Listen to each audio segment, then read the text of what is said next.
விவசாய மின் இணைப்புகளுக்கு மீட்டர் பொருத்தும் பணிக்கான கள ஆய்வு நடைபெறுவதாக நெல்லை மாவட்ட ஆட்சியரிடம் விவசாயிகள் புகார் தெரிவித்தனர். விவசாயிகள் குறைதீர் கூட்டத்தில் விவசாயிகள் எழுப்பிய கேள்விக்கு மாவட்ட ஆட்சியர் பதிலளித்தார்.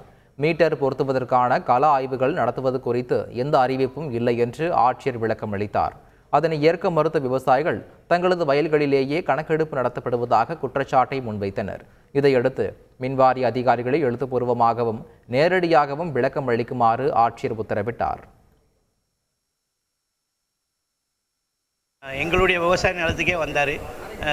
ஒவ்வொரு மீட்டருக்கும் கணக்கெடுக்க சொல்லிட்டாங்க. எல்லா பம்பு செட்டும் யார் பேரில் இருக்குது எப்படிங்கிறது தெரியல. ஆனாலும் எந்தெந்த பம்பு செட்டு எவ்வளோ ஓடுதுங்க ஒரு மீட்டர் பொறுத்து சொல்லிட்டாங்க. மறைமுகமாக அடுத்த ஏப்ரல் 25க்குள்ளே மாட்ட சொல்லியிருக்காங்க. எங்களுக்கு அந்த தகவல் வந்திருக்கு அப்படின்னு சொன்னாங்க. நான் அதை வச்சு தான் இன்றைக்கி மாவட்ட ஆட்சியர் சொன்னேன். ஆனால் மாவட்ட ஆட்சியர் அதை மறுத்திருக்காரு. தமிழக அரசு முதலமைச்சர் அப்படி அறிவித்ததாக சொல்லப்பட்டிருக்கு. ஆனால் அது எந்த அளவுக்கு உண்மைன்னு தெரியல. ஆனால் நாங்கள் விவசாய மத்தியில் இப்படி ஒரு பதட்டமான நிலை ஏற்படுகிறது. கலை ஆய்வு மறைமுகமாக நடைபெறுகிறதா தான் நானே நேரில் பார்த்தேன். செய்திகளை உடனுக்குடன் தெரிந்து கொள்ள உடனே சப்ஸ்கிரைப் பண்ணுங்க.